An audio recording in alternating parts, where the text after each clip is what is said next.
आज के इस वीडियो में हम सामाजिक पारिस्थितिकी के प्रकारों की बात करेंगे। डॉक्टर राधा कमल मुखर्जी ने सामाजिक पारिस्थितिकी की जो अवधारणा दी है उसी का एक ये हिस्सा है। और सामाजिक पारिस्थितिकी की जो राधा कमल मुखर्जी की अवधारणा है इसके बारे में हम पिछले वीडियो में बात कर चुके हैं कि किस तरह से उन्होंने इस अवधारणा को दिया है। उनकी जो अवधारणा है उसकी बात कर चुके हैं। अब इसमें हम उसके आगे वाला हिस्सा यानी कि अवधारणा का ही ये पार्ट चल रहा है जो कि डॉक्टर राधा कमल मुखर्जी द्वारा दिया गया था, उसके प्रकार की हम यहाँ बात करने वाले हैं। डॉक्टर मुखर्जी द्वारा उल्लेखित सामाजिक परिस्थितिकी विज्ञान के प्रकारों पर हम इस स्लाइड में जो है या फिर इस वीडियो में प्रकाश डालेंगे, जो निम्नवत 3 आधारों पर स्पष्ट किए गए हैं। पहला है अंतर प्रक्रिया में लगे मनुष्यों एवं अंतर संबंधित मानवीय संस्थाओं का एक प्रदेश विशेष के साथ अनुकूलन की प्रक्रिया को स्पष्ट करना, जिसमें उस प्रदेश की मिट्टी, जलवायु, भूमि, प्रकृति आदि के साथ साथ पेड़ पौधे व पशु समुदायों से भी अनुकूलन है।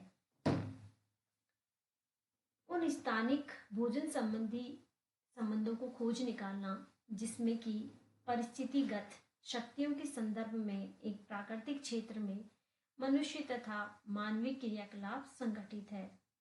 तीसरा है एक प्रदेश विशेष में मनुष्यों तथा अन्य जीवित निर्जीव समुदायों के संतुलन एवं पारस्परिक दबावों को नापना और ये खोजना कि वे संतुलन व दबाव मानव के प्रभुत्व और स्थायित्व के लिए अनुकूलन या प्रतिकूल सिद्ध होंगे।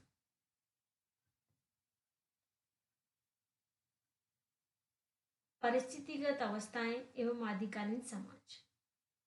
आदिकालीन समाज आज भी ज्ञान विज्ञान व औद्योगिक दुनिया से काफी दूर है, जिसके कारण परिस्थितिगत विशेषकर प्राकृतिक अवस्थाओं पर उनकी निर्भरता उन अवस्थाओं के साथ उनका घनिष्ठ संबंध है।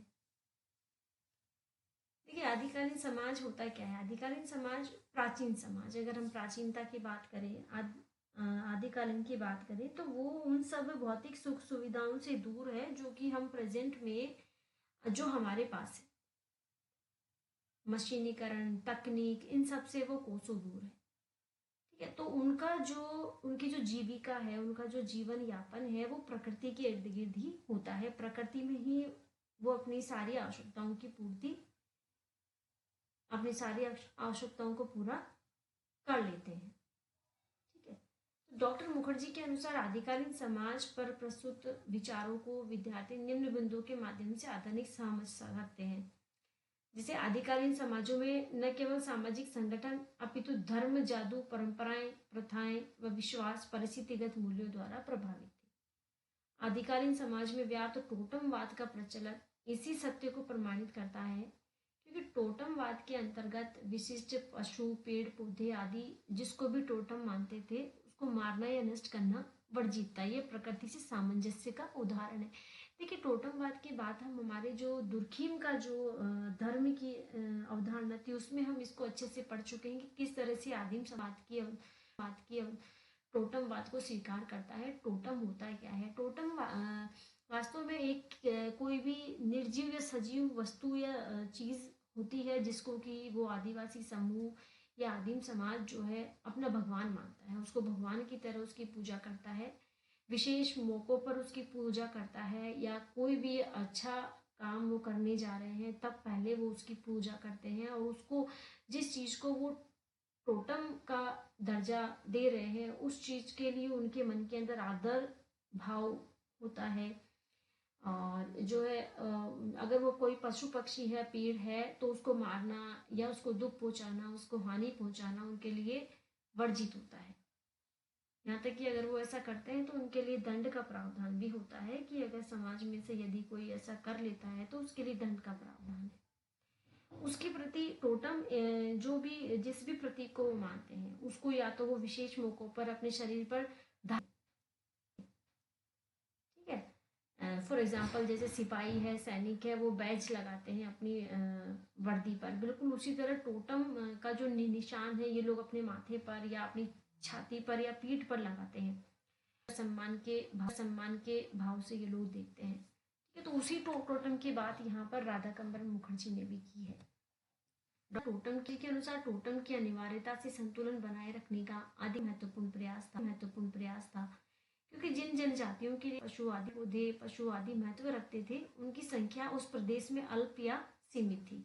इस प्रकार इन समाजों में व्याप्त जादू का उद्देश्य भी परिस्थितिगत पर्यावरण पर मनुष्य द्वारा प्रभुत्व जमाना था, जिसे मनुष्य ने पानी बरसाने संबंधी प्रयास को वर्षा न होने पर लागू किया। इसी तरह नीलगिरी की टोडा जनजाति में भैंस सालाओं जहाँ पे भैंसे रहती है उसको पवित्र मंदिर मानते हैं, क्योंकि दूध से उनकी आजीविका का संचालन होता है। इसी आधार पर इनके समाजों में भैंस पालन व देखरेख संबंधी अनेक प्रथाओं व धार्मिक कर्मकांड संतुलन की अनुकूलता के लिए स्थापित हो गए और आजीविका के साधन के संबंध में कोई खतरा भी नहीं रहा। इसी प्रकार सूर्य, चंद्रमा, वरुण, अग्नि, गंगा, जमुना इत्यादि को देवता के रूप में स्वीकार करना भी प्रकृति के साथ मनुष्य द्वारा अनुकूलन की इच्छा को प्रकट करता है। उपरोक्त आदिमकालीन सामाजिक व्यवस्था इस तथ्य को स्पष्ट करती है कि इन समाजों में परिस्थितिगत शक्तियां उसके विविध स्वरूपों के साथ संतुलन स्थापित करने का उपयोगी व सार्थक प्रयास किया जाता था। इन अवस्थाओं को डॉक्टर मुखर्जी द्वारा आदिकाल से आधुनिक तक 3 प्रमुख स्तरों के माध्यम से स्पष्ट किया गया है। पहला स्तर क्या है? इसमें आदिमकालीन समुदाय की प्रकृति पर अत्यधिक निर्भरता के कारण उन परिस्थितिगत अनुकूलन का दबाव होता था, क्योंकि उनके पास इसका कोई विकल्प ही नहीं था। विज्ञान तर्क शक्ति का अभाव के कारण संयोग या अपरिचितता पर आधारित थे, क्योंकि उनके पास देखिए आदिम काल में कोई ऑप्शन ही नहीं था कि प्रकृति से उनकी आवश्यकताएं पूरी करना उनकी मजबूरी मान लीजिए या उनकी आवश्यकता मान लीजिए, क्योंकि इसके अलावा उनके पास कोई दूसरा और चारा ही नहीं था।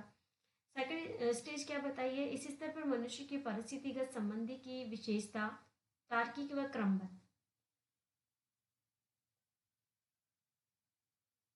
संरक्षण, भोजन, आवास तथा पूजा से संबंधित पर्यावरण के सभी उसका तार्किक व क्रमबद्ध अनुकूलन देखने को मिलता था।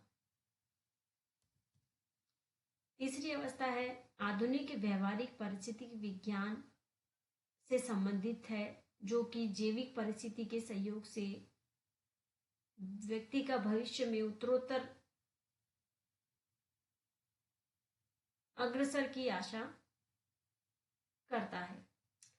इसमें इस बात को स्पष्ट किया गया है कि व्यक्ति जो है प्रकृति का दास नहीं है, बल्कि उसका सहयोगी है, जिसके माध्यम से वह समाज कल्याण व प्रकृति के लिए कार्य कर सकता है। मनुष्य की वैज्ञानिक तरक्की व सोच मनुष्य और उसकी परिस्थिति के बीच पारस्परिक संबंध को और भी अधिक घनिष्ठ व गहन करता है। तो आधुनिक समय में ज्ञान विज्ञान औद्योगिक जो उसमें निरंतर वृद्धि हो रही है, उसकी प्रकृति ने जो है उनके विकास ने जो है प्रकृति या प्राकृतिक चीज़ों से छेड़छाड़ कर ली है। अगर हम बात करें ग्लोबल वार्मिंग की, जो ये सब कंडीशंस मनुष्य की पैदा की हुई है ना, तो इन ऐसी परिस्थितियों को जन्म देकर प्रकृति व मानव की जो डिपेंडेंसी है उसको कम किया गया है। इसके लिए अनुकूलन बनाए रखने की बहुत आवश्यकता है। इसलिए डॉक्टर मुखर्जी द्वारा वनों के संरक्षण का आग्रह, फसलों के हेरफेर का आग्रह किया गया है और समन्वित विकास पर जोर देने की बात उन्होंने की है।